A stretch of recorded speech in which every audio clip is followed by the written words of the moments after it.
Electricity has become such a necessity in our lives that we now take it for granted. But when Mother Nature hit us, it reminded us of how vulnerable we are without power. The winter storm affected many of us and led us to raise questions about how the energy system works in our state. Dr. Joshua Rhodes, researcher from the Weber Energy Group at the University of Texas, explains that the electricity grid couldn't match supply and demand, causing entire power plants to shut down because of gas shortage and a combination of failures from other power sources. We ran out of gas in the system to be able to provide to both homes and power plants. So some power, and because we prioritize homes over power plants, we send it to the homes instead of the power plants. More power plants shut down. And then we had coal plants shut down. We had nuclear plants trip offline. We had wind turbines ice up. We had every single source, didn't perform as well as we, would have liked to have seen it.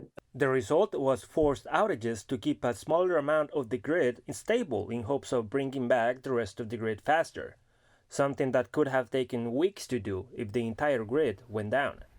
But not everyone suffered the effects of the outages.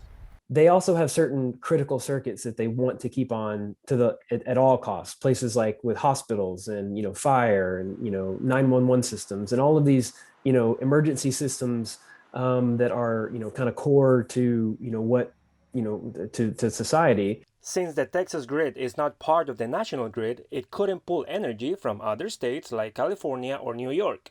So, what are the benefits of having an independent electricity grid?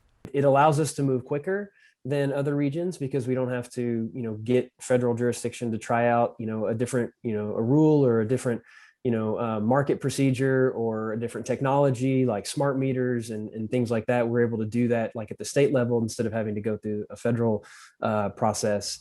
But some of the downsides is that if we get into a bind, we have to get ourselves out of a bind. Dr. Rhodes also mentioned that infrastructure is never built to be foolproof, but just good enough. So it's up to us to decide, is it good enough or do we demand more? For Enlace, Alejandro Diaz.